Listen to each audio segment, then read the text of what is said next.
Ер нь Дүнжин гаруй 2015 уралдааны зохион байгуулалт уралдааны тухай дэлгэрэнгүй мэдээлэл өгье гэж та бүхнийг өнөөдөр урьсан юм аа. За Дүнжин гаруй 2015 уралдаан бол маш амжилттай болсон. Энэ сүүлийн үед хүмүүсийн яриад байгаа шиг олон одоо тэр нэг бичлэг байгаа. Та бүхэн мэдж байгаа тийм ээ. Нэг цастай баахан морь дунаад ингээд байгаа бичлэг юм байгаа. Тэгэхээр Дүнжин гаруй 2015 уралдаан дээр бол тэр би явж байгаа бичлэг бол тэр уралдааны бичлэг биш. Маш их цастай. Тэгээд цаашаа тийм сайхан өргөн уудам тал нутаг сайхан өвс ногоотой тийм тал байна лээ. Тэгэхээр Дүнжин гаруй уралдааны бичлэг бол тэр биш ээ. Тэгэхээр Дүнжин гаруй уралдааны бичлэг бишийг мэдсээр байжээ зориудаар одоо ингэж энэ Дүнжин гаруй уралдаан бол ийм баахан олон хүүхдийн хувь заяа юмар наадлаа. Баахан олон хүүхэд унлаа гэд ийм бичлэг тавьж байгаа нь бол өөрөө энэ үнэхээр бас ёс зүйн хувьд үнэхээр одоо бас бүдүүлэг алдаа байна гэж бид нар үзэж байгаа. За Монголын морин спорт уяншдын холбооны зохион байгуулсан Дүнжин гаруй уралдаанд бол бид олон байгууллагуудтай хамтарч ажилласан. Цагдаагийн ерөнхий газар, хүүхдийн төлөө үндэсний газар, Батлан хамгаалах яамны жанжин штаб, за хүн мал эмнэлгийн газрууд гэдэг ингээд уяншдын холбооны тэргүүлэгчид 37 хүний бүрэлдэхүүнтэй комисс гарсан.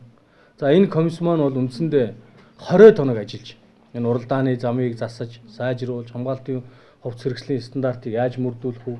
Уралдааны зохион байгуулалтыг яаж чанартай сайн хийх вэ? Үзэгчдийн таашаалд нийцсэн уралдааныг яаж хийх вэ? Гэх мэтэр олон зүйлийн үндсэндээ нэг 6 зүйлтэй 172 төрлийн ажлыг хийж гүйцэтгэж байж энэ уралдааныг хийж гүйцэтгэж байгаа. Тэгээ энэ төлөвлөгөөний дагуу бол уралдаан маань үндсэндээ амжилттай болсон. За уралдаан дээр бол уралдааны зохион байгуулалт уралдааны үйл ажиллагаанд манай хүүхдийн төлөө үндэсний газрын мэргэжлүүд маань хамт оролцож хяналт тавьж ажилласан. Уралдааны нас бүрийн дараа хүүхдийн төлөө үндэсний газар яаралтай түргэн тусламжийн төвөөс мэдээлэл хийж ирсэн. За эрэлж дээд насны мордын уралдаан дээр бол нэг ч хүүхэд унаагүй. За хоёр дахнаас азраг насны уралдаан дээр бол 3 хүүхэд унсан.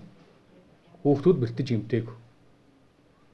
За их насны морины уралдаанд 4 хүүхэд унсан.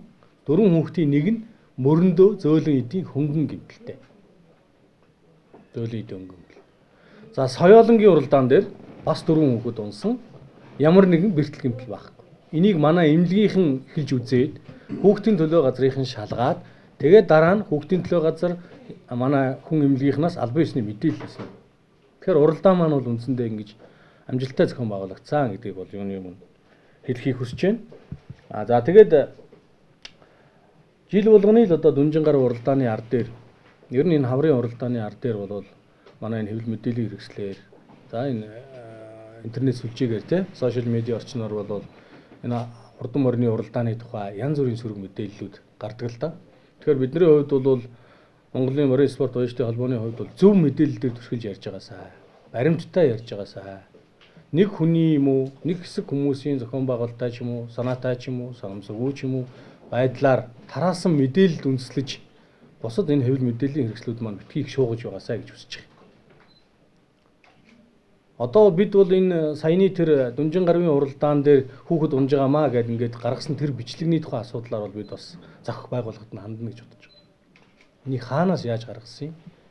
Ямар зорилготойгоор ингэж өөр бичлэгийг ингэж олон нийтэд тарааж энэ уяачдын холбооны энэ олон зуун хүмүүсийн хүч хөдөлмөрөөр бүтсэн энэ уралдаан энэ ямыг одоо ингэ зориуд санамсартайгаар гэж бүтгэж ингэж яаж байгаа юм бэ гэдэг асуудлаар бид бас зохих байгууллагад ханднаа. Энэний их усрыг бас олж тогтооно гэж бас бодож